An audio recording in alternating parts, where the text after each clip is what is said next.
Vous commencez au nail binding, vous êtes capable de faire une chaîne au point York, au point Oslo, mais il vous manque encore quelques techniques. Voici 4 notions de base pour faire presque n'importe quel projet. Je m'appelle Guyane, je suis une archéologue passionnée d'artisanat et je pratique le nail binding depuis 10 ans. Ce tutoriel prend pour acquis que vous connaissez déjà au moins un peu le nail binding et que vous êtes capable de faire une chaîne. Si ce n'est pas le cas, je vous recommande mon tutoriel sur le point York ou celui sur le point Oslo. Lorsque vous arrivez au bout de votre laine, il y a différentes façons de joindre un nouveau fil. Une manière populaire est de feutrer les deux bouts ensemble. Il faut absolument que ce soit de la laine pour qu'elle puisse feutrer. Il suffit d'effilocher le bout des fils et de les entrelacer, puis de les humidifier et de les frotter ensemble. Personnellement, ce n'est pas ma façon préférée parce que je déteste la sensation de la laine mouillée. En plus, il faut ajouter un nouveau fil quand même fréquemment, à toutes les 15-20 minutes. Puis pour moi, c'est trop déplaisant. Je trouve aussi que c'est pas une façon très solide de joindre les fils. Ma façon préférée est le point russe. Pour le faire, il faut entrecroiser deux fils, puis replier chacun sur eux-mêmes. Donc, on prend l'extrémité d'un brin, on garde environ 2,5 cm de disponible, puis on vient piquer l'aiguille pour la rentrer dans le fil le plus loin possible. On vient coincer l'autre fil entre le chat et le premier fil. Ensuite, on repasse l'extrémité du premier fil dans le chat de l'aiguille, puis on passe l'aiguille dans le fil, ce qui va permettre au fil de rentrer sur lui-même. Il faut faire attention de tenir le deuxième fil pour éviter qu'il suive l'aiguille. Puis on fait la même chose avec le deuxième fil. Je trouve que cette façon est plus solide et plus pratique, surtout quand on est en déplacement, parce qu'on n'a pas à traîner de l'eau.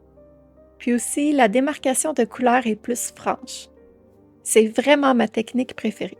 Pour ajouter un deuxième rang, on vient prendre l'extrémité de la chaîne qu'on ramène avec la main droite pour former un cercle. Faites attention à ce qu'il n'y ait pas de torsion dans la chaîne et essayez de tout tenir de la main gauche. Puis on vient piquer l'aiguille par devant dans les 2 premières mailles. Sans sortir complètement l'aiguille, on vient ensuite faire le point, ici le point Oslo. On travaille lentement pour s'assurer que le fil vienne former une boucle sur le pouce. Pour la première maille, c'est difficile de tenir l'ouvrage d'une seule main, mais ça se stabilise ensuite. Donc, travaillez lentement, assurez-vous juste que le fil se forme sur votre pouce, puis qu'il n'y ait pas de torsion dans la chaîne. On continue ainsi en s'attachant à la prochaine maille qui est disponible et en refaisant un point, ici le point Oslo, comme d'habitude. Je vous recommande fortement de faire un échantillon avant de vous lancer dans un projet pour avoir une meilleure idée de la grosseur de vos points. La circonférence de la chaînette rapetisse après avoir ajouté des rangs, parce que le point gagne en hauteur, mais il perd en largeur. C'est donc plus prudent de faire un bon échantillon d'environ 15 cm de large par 10 cm de haut et de s'y référer pour prévoir le nombre de mailles. Pour faire des augmentations, on doit repasser une deuxième fois dans la même maille, puis faire un point comme d'habitude.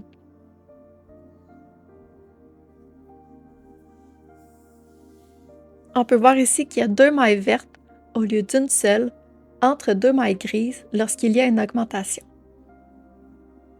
Puis pour faire des diminutions, à l'inverse, on doit prendre 2 mailles ensemble au lieu d'une seule.